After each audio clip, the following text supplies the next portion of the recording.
दोस्तों, अगर आप भी जसप्रीत बुमराह, रोहित शर्मा को दुनिया का सबसे खतरनाक खिलाड़ी मानते हैं तो हमारे इस वीडियो को दिल से एक लाइक ज़रूर कीजिएगा। दोस्तों, गाबा के मैदान पर भारतीय बल्लेबाजों ने पूरे हिंदुस्तान को किया निराश। 44 रन पर ही बिखर गया टीम इंडिया का पूरा टॉप ऑर्डर। तो ये देखकर पाकिस्तान के बड़े बड़े खिलाड़ी टीम इंडिया का मजाक उड़ाने पर उतारू हो गए। तो फिर कह दिया कुछ ऐसा जिसे सुनकर आपका भी खून खौल जाएगा। तो आखिरकार बाबर आजम से लेकर मोहम्मद रिजवान, यहाँ तक कि नसीम शाह और शाहीन शाह अफरीदी ने कैसे भारतीय टीम का उड़ाया मजाक, क्यों घिनौनी हरकतों पर उतर आए पाक खिलाड़ी। इन सभी खिलाड़ियों का वो अजीबोगरीब बयान हम आपको ज़रूर सुनवाएंगे। लेकिन उससे पहले आपको क्या लगता है, भारतीय टीम गाबा के मैदान पर तीसरा टेस्ट मैच जीत पाएगी या फिर नहीं? खुद अपनी राय हमें नीचे कमेंट करके ज़रूर बताइएगा। दोस्तों, ये तो आप सभी को पता है कि भारतीय टीम इस वक्त ऑस्ट्रेलिया दौरे पर है। वहां पर 5 मैचों की बॉर्डर गावस्कर सीरीज दोनों टीमों के बीच खेली जा रही है, जिसका पहला मुकाबला भारतीय टीम ने पर्थ के मैदान पर जीता। लेकिन वहीं दूसरे मुकाबले में भारतीय टीम को शर्मनाक हार झेलनी पड़ी। इसके बाद दोनों टीमों के बीच सीरीज का सबसे इंपॉर्टेंट यानी कि तीसरा मुकाबला ब्रिस्बेन के गाबा मैदान में शुरू हुआ। इस मुकाबले में सिक्का उछाला गया तो कप्तान रोहित शर्मा के पक्ष में गिरा। लेकिन रोहित ने पहले गेंदबाजी करने का फैसला किया और कंगारू को बल्लेबाजी करने के लिए आमंत्रित किया। कहीं ना कहीं रोहित का ये फैसला अपने ही पैरों पर कुल्हाड़ी मारने जैसा साबित हुआ, क्योंकि एक तरफ से स्टीव स्मिथ ने 101 रन की पारी खेली तो वहीं ट्रेविस हेड ने 152 रन बनाए। अंत में एलेक्स कैरी ने 70 रन बनाकर अपनी टीम को 445 रनों तक 10 विकेट के नुकसान पर पहुंचाया। जब भारतीय टीम को तीसरे दिन बल्लेबाजी करने का मौका मिला तो ऑस्ट्रेलिया ने भारतीय टीम की पारी को तबाह कर दिया। पहले युवा खिलाड़ी यशस्वी जायसवाल को पवेलियन का रास्ता दिखाया, फिर उसके बाद शुभमन गिल को भी चलता कर टीम इंडिया की कमर तोड़। वहीं जॉश हेजलवुड ने जो कोहली को पवेलियन भेजा, कमिंस ने भी ऋषभ पंत को 44 रनों के ही स्कोर पर भारतीय टीम के अपने 4 बल्लेबाजों को, और बारिश के कारण तीसरे दिन का खेल 17 ओवर में ही रोक दिया गया। भारतीय टीम ने 51 रन 4 विकेट के नुकसान पर बनाए। भारतीय टीम का खराब प्रदर्शन देखकर पूरा हिंदुस्तान निराश हो गया। कप्तान रोहित शर्मा से लेकर गौतम गंभीर के चेहरे पर निराशा अलग ही झलक रही थी। वहीं खेमे में भी सन्नाटा छाया हुआ था। मगर ऑस्ट्रेलिया की टीम मानो जीत का जश्न मना रही हो। हमारे पड़ोसी देश पाकिस्तान के भी बड़े बड़े खिलाड़ी हमारे देश का प्रदर्शन देखकर मजाक उड़ाने लगे और फिर ऐसा बयान दिया कि जिसे सुनकर आपको भी भरोसा नहीं हो पाएगा। तो आखिरकार चलिए इन सभी ने क्या कुछ कहा है आपको सुनवाते हैं। सबसे पहले बाबर आजम ने भारतीय टीम की बल्लेबाजी का मजाक उड़ाते हुए कहा कि भारत की टीम इतनी कमज़ोर है, हमने सोचा नहीं था। ऑस्ट्रेलिया मैच जीतना चाहती थी लेकिन उनके घमंड को कंगारू ने चूर चूर कर दिया। मुझे तो बांग्लादेश से भी कमज़ोर भारत की टीम नजर आ रही है। रोहित कोहली को तो संन्यास ले लेना चाहिए। काफ़ी समय से इन दोनों बल्लेबाजों से रन नहीं बन रहे हैं। रोहित को कप्तानी भी छोड़ देनी चाहिए। वो ना तो टीम को जिता पा रहे हैं और ना ही रन बना पा रहे हैं। वहीं मोहम्मद रिजवान ने टीम इंडिया का मजाक उड़ाते हुए कहा कि भारतीय टीम में अगर किसी की तारीफ की जाए तो वो केवल जसप्रीत बुमराह है। उन्होंने अकेले टीम इंडिया को जीत दिलाने की पूरी कोशिश की, लेकिन बल्लेबाजों ने पूरे हिंदुस्तान की नाक कटा दी। रोहित कोहली को जल्द से जल्द संन्यास ले लेना चाहिए। ये दोनों बल्लेबाज काफ़ी समय से फ्लॉप चल रहे हैं। युवा खिलाड़ियों को मौका देना चाहिए। ऑस्ट्रेलिया की टीम ने शानदार खेल दिखाया है। भारत के टॉप ऑर्डर को बिखेर कर रख दिया है। ये देखकर मैं पूरी तरह से हैरान हूँ। साथ ही साथ नसीम शाह ने भारतीय टीम का खराब प्रदर्शन देखकर कहा, हे अल्लाह, मुझे अपनी आंखों पर भरोसा नहीं हो रहा। टीम इंडिया का इतना बुरा हाल देखकर भारतीय टीम एक मजबूत टीम है, लेकिन ऑस्ट्रेलिया ने उनको उनकी असली औकात याद दिला दी है। ऑस्ट्रेलिया को हराना इतना आसान नहीं है। भारत का घमंड आसमान छू रहा था, लेकिन अब ऑस्ट्रेलिया ने उनके घमंड को चूर चूर कर दिया है। रोहित को संन्यास ले लेना चाहिए। ना तो वो टीम के लिए रन बना रहे हैं और ना ही टीम को जीत दिलवा पा रहे हैं। अगर वो ऐसे ही खेलते रहे तो उन्हें जल्द से जल्द कप्तानी छोड़नी पड़ जाएगी। वहीं शाहीन शाह अफरीदी ने बयान देते हुए कहा कि भारत का बुरा हाल देखकर मेरी तो हंसी निकल पड़ी। मैंने नहीं सोचा था कि टीम इंडिया इतना खराब प्रदर्शन करेगी। हमें तो लगने लगा था कि ऑस्ट्रेलिया को कांटे की टक्कर टीम इंडिया देने वाली है, लेकिन टीम इंडिया ने अपनी असली औकात दिखा दी। रोहित कोहली, ऋषभ पंत, किसी का भी बल्ला नहीं चल रहा। भारत का खराब दौर चल रहा है। भारतीय टीम में अगर किसी की तारीफ की जाए तो वो केवल जसप्रीत बुमराह है। बुमराह ने अकेले टीम इंडिया को मैच में बनाए रखा। वो दुनिया के सबसे खतरनाक गेंदबाज है। मैं उनकी गेंदबाजी देखना पसंद करता हूँ।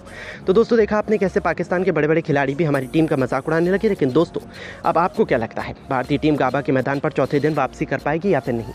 अपनी राय हमें नीचे कमेंट करके जरूर बताइएगा और ऐसी तमाम खबरों के लिए हमारे चैनल को जरूर सब्सक्राइब करें। धन्यवाद। नमस्कार दोस्तों, यदि आप भी भारत और ऑस्ट्रेलिया के बीच खेली जा रही 5 मैचों की टेस्ट सीरीज के तीसरे टेस्ट मुकाबले के पहले दिन का खेल देखकर खुश हुए तो हमारी इस वीडियो को एक लाइक जरूर कीजिएगा। दोस्तों, आज की हमारी इस वीडियो का लाइक टारगेट सिर्फ 500 लाइक का है, तो दोस्तों हमारी इस वीडियो को दिल से लाइक जरूर करें। दोस्तों, जैसा कि आप सभी जानते ही हैं कि फिलहाल अभी भारत और ऑस्ट्रेलिया के बीच 5 मैचों की टेस्ट सीरीज खेली जा रही है, जिसका पहला मुकाबला भारतीय टीम ने जीता। लेकिन वहीं दूसरे टेस्ट मैच में टीम इंडिया को 10 विकेट से हार का सामना करना पड़ा और अब तीसरा टेस्ट मुकाबला आज से शुरू हो चुका है, जिसमें तीसरे टेस्ट मुकाबले के पहले दिन भारतीय टीम ने ऐसा कमाल कर दिखाया जिसकी कल्पना कभी ऑस्ट्रेलिया की टीम ने नहीं की होगी। तो दोस्तों, बताने जा रहे हैं आपको भारत और ऑस्ट्रेलिया के बीच खेले जा रहे तीसरे टेस्ट मुकाबले के पहले दिन का पूरा रोमांचक हाईलाइट उससे पहले यदि आपने अभी तक हमारे चैनल को सब्सक्राइब नहीं किया है तो सब्सक्राइब जरूर करें। दोस्तों, भारत और ऑस्ट्रेलिया के बीच 5 मैचों की टेस्ट सीरीज का तीसरा टेस्ट मुकाबला ब्रिस्बेन गाबा के मैदान में खेला जा रहा है, जहां टॉस के लिए सिक्का उछाला गया तो टॉस ऑस्ट्रेलिया के कप्तान पैट कमिंस ने जीता और टॉस जीतकर पहले गेंदबाजी करने का फैसला किया और मेहमान भारतीय टीम को पहले बल्लेबाजी करने के लिए आमंत्रित किया था। जहां भारतीय टीम की तरफ से आज पारी की शुरुआत यशस्वी जायसवाल के साथ केएल राहुल ने की, जहां इस मुकाबले में इन दोनों ने ही बल्लेबाजों के कंधों पर अपनी टीम को एक बेहतरीन विस्फोटक ओपनिंग शुरुआत दिलाने की बहुत ही बड़ी जिम्मेदारी थी।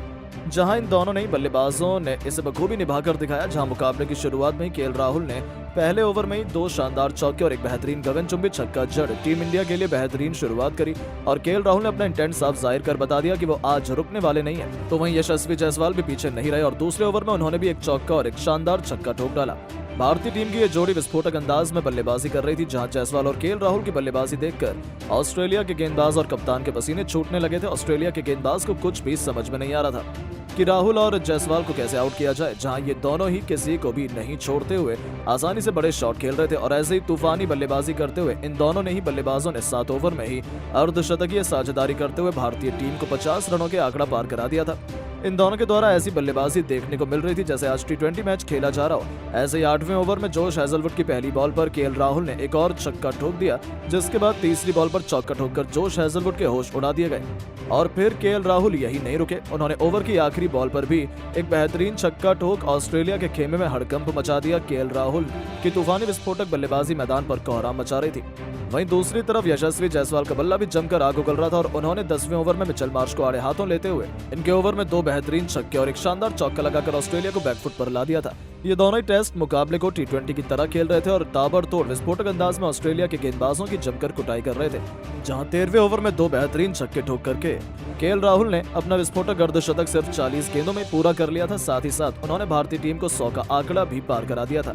दूसरी तरफ यशस्वी जायसवाल भी अपने अर्धशतक के बेहद करीब पहुंच चुके थे और 13वें ओवर में नाथन लियोन को 2 तूफानी छक्का ठोककर यशस्वी जायसवाल ने भी अपने अर्धशतक को पूरा किया, जहां रोहित शर्मा का भी बल्ला रुकने का नाम नहीं ले रहा था और इन दोनों ने भारतीय टीम को बेहतरीन शुरुआत दिला दी थी और 16 ओवर में भारतीय टीम 120 रनों पर पहुंच चुकी थी, जिसके बाद मिचेल स्टार्क ने 16वें ओवर में भारतीय टीम को पहला झटका दिया और तूफानी बल्लेबाजी कर रहे यशस्वी जायसवाल को ओवर की चौथी गेंद पर LBW आउट कर पवेलियन की राह पकड़ाई, जहां जायसवाल आज 60 रन की तूफानी पारी खेलकर आउट हुए।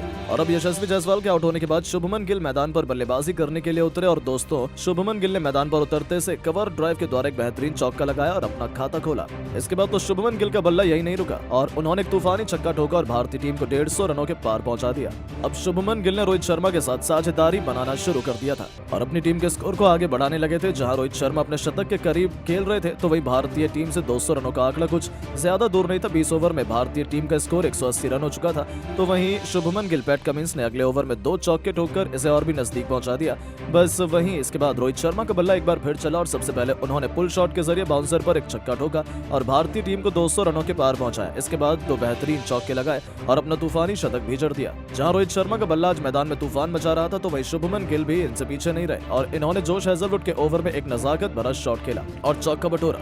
इसके साथ ही अब इन दोनों के बीच में 50 रनों से ज्यादा की साझेदारी हो चुकी थी। गिल जहां अपने अर्धशतक के करीब थे तो वहीं इसके बाद अगले ओवर में रोहित शर्मा ने मिचेल स्टार्क की गेंद पर एक गगनचुंबी छक्का ठोका और गेंद स्टेडियम की छत पर जाकर गिरी। इस प्रकार इन दोनों ने मिलकर भारतीय टीम को 250 रनों के करीब पहुंचा दिया था और दोनों के बीच अब 70 से ज्यादा की साझेदारी हो चुकी थी। लेकिन अगला ओवर लेकर आए पैट कमिंस ने भारतीय टीम को तगड़ा झटका दिया और ओवर की दूसरी गेंद पर रोहित शर्मा को जोश हेजलवुड के हाथों कैच आउट करवाकर पवेलियन की राह दिखाई, जहां रोहित शर्मा बेहतरीन 117 रन बनाकर आउट हुए और जब रोहित शर्मा आउट हुए तो लंच की घोषणा कर दी गई। इस दौरान भारतीय टीम ने 236 रन बना लिए थे और शुभमन गिल 45 रन बनाकर क्रीज पर मौजूद थे। तो वहीं लंच के बाद मुकाबला शुरू हुआ तो शुभमन गिल का साथ निभाने मैदान पर बल्लेबाजी करने के लिए किंग विराट कोहली आए और विराट कोहली ने आते से एक बेहतरीन चौका ठोका और अपना खाता खोला। भारतीय टीम के 2 विकेट जरूर गिरे थे लेकिन भारतीय टीम अभी अच्छी स्थिति में थी। ऐसे में दबाव ऑस्ट्रेलिया की टीम पर और भी ज्यादा बढ़ चुका था, जिसे विराट कोहली ने इस ओवर में 2 चौके लगाकर और बढ़ा दिया था। वहीं शुभमन गिल का बल्ला रुकने का नाम नहीं ले रहा था और उन्होंने अगले ओवर में जोश हेजलवुड को 2 छक्के ठोके और अपना अर्धशतक पूरा किया। वहीं विराट कोहली भी शुभमन गिल का बेहतरीन साथ निभा रहे थे और अब इन दोनों के बीच शानदार साझेदारी तैयार होने लगी थी, पर शुभमन गिल को कमिंस ने बोल्ड कर पवेलियन की राह पकड़ाई और ऑस्ट्रेलिया की टीम ने राहत की सांस ली। जी हां दोस्तों, भारतीय टीम को अब काफी बड़ा झटका लग चुका था और शुभमन गिल 62 रन बनाकर आउट हो चुके थे, जहां भारतीय टीम का स्कोर 246 रन हो चुका था। अब दोस्तों, शुभमन गिल के आउट होने के बाद मैदान पर बल्लेबाजी करने के लिए आए ऋषभ पंत। अब ऑस्ट्रेलिया की टीम ने भारतीय टीम पर दबाव बनाना चाहा, जहां ऑस्ट्रेलिया के गेंदबाज चाहते थे कि जल्द से जल्द विकेट निकाले जाएं। हालांकि ऋषभ पंत आज अलग ही मूड में नजर आ रहे थे और उन्होंने आते से ही ऑस्ट्रेलिया के गेंदबाजों पर कहर ढाना शुरू कर दिया और देखते ही देखते टेस्ट मैच को उन्होंने कब T20 बना दिया पता ही नहीं चला। जहां नाथन लियोन की गेंद को बाउंड्री के पार चौके के लिए भेजकर पंत ने टीम के स्कोर को 250 रनों के पार पहुंचाया, तो दूसरी तरफ किंग कोहली का बल्ला रुकने का नाम नहीं ले रहा था। जहां अपनी घातक बल्लेबाजी से इस खिलाड़ी ने 50वें ओवर की तीसरी गेंद पर पैट कमिंस को शानदार चौका लगाते हुए सिर्फ 42 गेंदों में ही अपना अर्धशतक पूरा कर लिया था। उनकी ऐसी बल्लेबाजी देखकर ऑस्ट्रेलिया की टीम के होश उड़ चुके थे और उनके गेंदबाजों के पसीने छोड़ दिए थे। उन्हें समझ नहीं आ रहा था कि क्या किया जाए, क्योंकि इन दोनों ने तो अपनी विस्फोटक बैटिंग से तहलका मचा कर रख दिया था। उनकी अद्भुत बल्लेबाजी का लुत्फ पूरा स्टेडियम उठा रहा था।